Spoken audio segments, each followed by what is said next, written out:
अच्छा जरा विचार करें आप सभी, इंद्रियां कभी तृप्त होती हैं? जैसे ये आंखों, आंख, कान, नाक, मुख, हाथ, पैर, ये सब इंद्रियां कही जाती हैं। 5 कामेंद्रियां, 5 ज्ञानेंद्रियां। अब ध्यान दीजिएगा, इन इंद्रियों के कारण ही तो हम ठगे जाते हैं, हर बार ठगे जाते हैं। अब ध्यान दीजिएगा, इसे गौर से सुनिएगा। कभी आंखों ने आपसे मना किया कि रात दिन बेटे, पति, बच्चों को, बहुओं को देख रहे हैं, पड़ोसियों को देख रहे हैं, वही बासु पट्टी प्रतिदिन दिखती आंख खोलने के बाद, जब जब सुबह उठते हैं, बहुत हो गया अब थक गई हैं आंखें, अब चलो बंद कर लो। कभी कहा इन आंखों ने? कभी आपकी आंखें थकी? नहीं महाराज, दिन प्रतिदिन ये तो देखना ही चाहती हैं।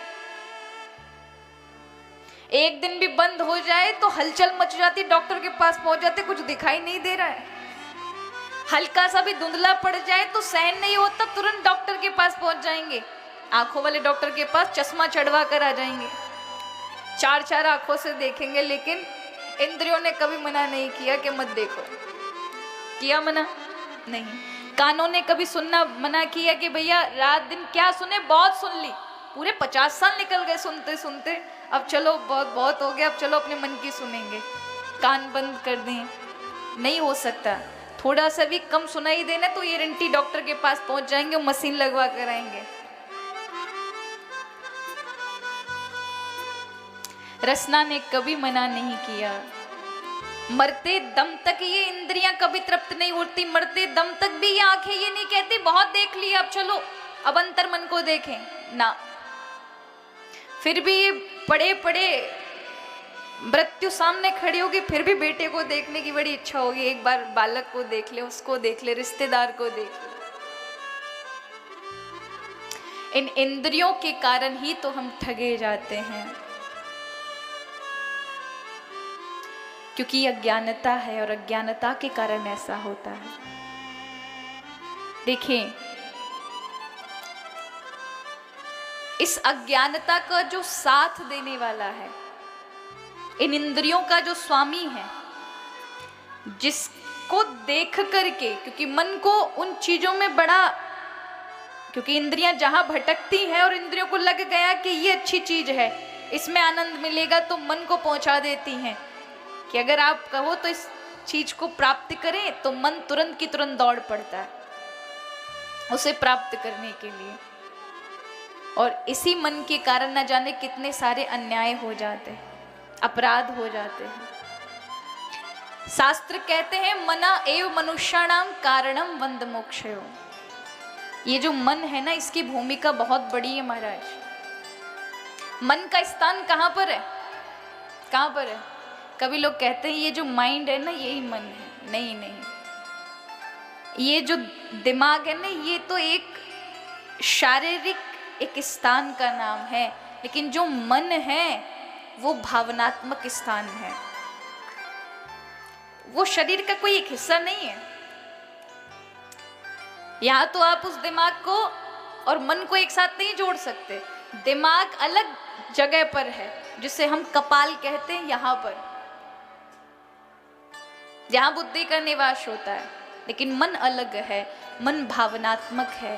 मन ऐसा है जैसे तरंग, उसी के अंदर से विचार, उसी के अंदर से क्रोध, उसी के अंदर से दुख, जिसको ना आप छू सकते हैं ना कोई देख सकता है,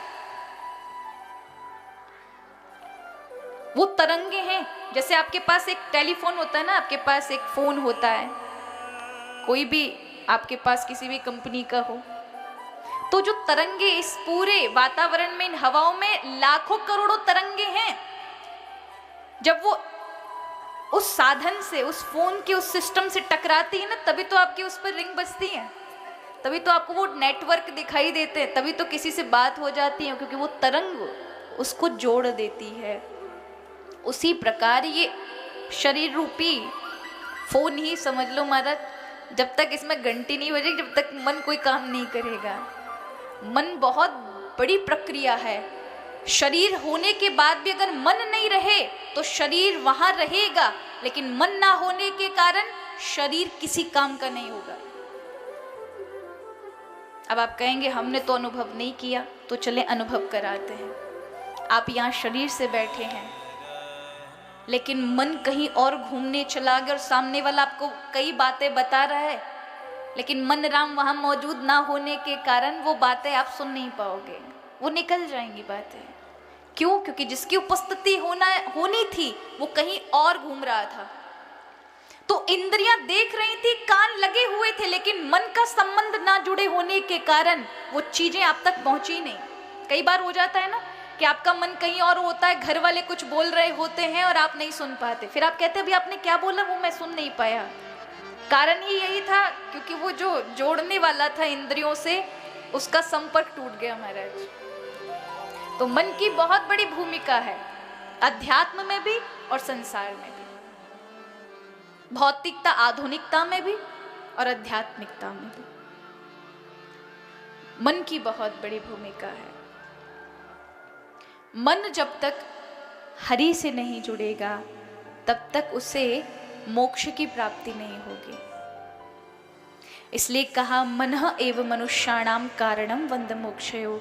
मन चाहे तो वही बंधन का कारण है, आपको बांध दे, और वही चाहे तो आपको मुक्त कर दे। मन ही आत्मा का मित्र है और मन ही आत्मा का शत्रु है। मन ही चाहे तो जन्म जन्मांतर तक आत्मा को भटका दे, 84 लाख योनियों का चक्कर लगा दे, और मन चाहे तो एक क्षण के अंदर आत्मा का मित्र बन करके उसे मुक्त कर दे। मन की बहुत बड़ी भूमिका है। इसलिए शास्त्रों ने मन पर विशेष ध्यान दिया, मन के विषय में बहुत बोला। कपिल भगवान भी अपनी माँ को यही कह रहे हैं, चेतः खलवश्य बंधा मुक्तये चात्मनो मतम। यदि मुक्त होना चाहते हैं तो उसके लिए पहले सबसे पहले इस चित्त यानी मन को संभालना जरूरी है। यहाँ बुद्धि का निवास है और मन का यहाँ निवास है, हृदय के पास।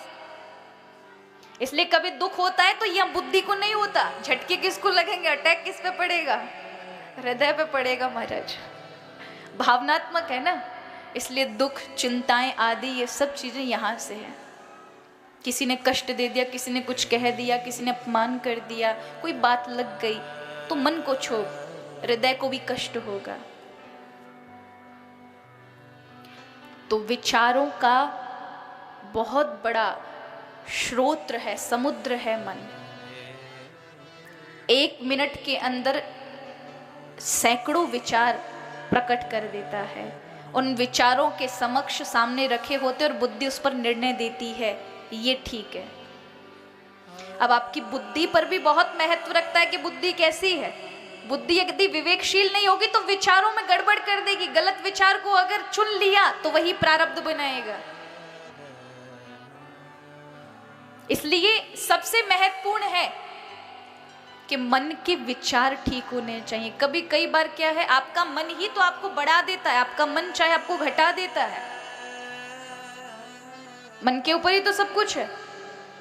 एक व्यक्ति है, सोच रहा है कि सब ठग है, पूरी दुनिया सब ठग है, तो उसको क्योंकि उसने अपने मन में ये विश्वास और जमा लिया है, अपना मन वैसा बना लिया कि उसे हर जगह ठग दिखाई दे रहे हैं, तो वो जहां भी जाएगा शंका में रहेगा, हर जगह ठग है, ठग है, ठग है, ठग है, ठग है। और एक है जो कहता है सब में राम है, उसका मन तदाकार वैसा बन चुका है तो वो हर जगह राम दिखेगा और हर जगह उसका आभास करेगा। तो किसने किया ये काम? मन ने किया। मन बिल्कुल मिट्टी के समान प्रभु ने बनाया, गीली मिट्टी की तरह। आप चाहे जैसा आकार बना लें, आप चाहे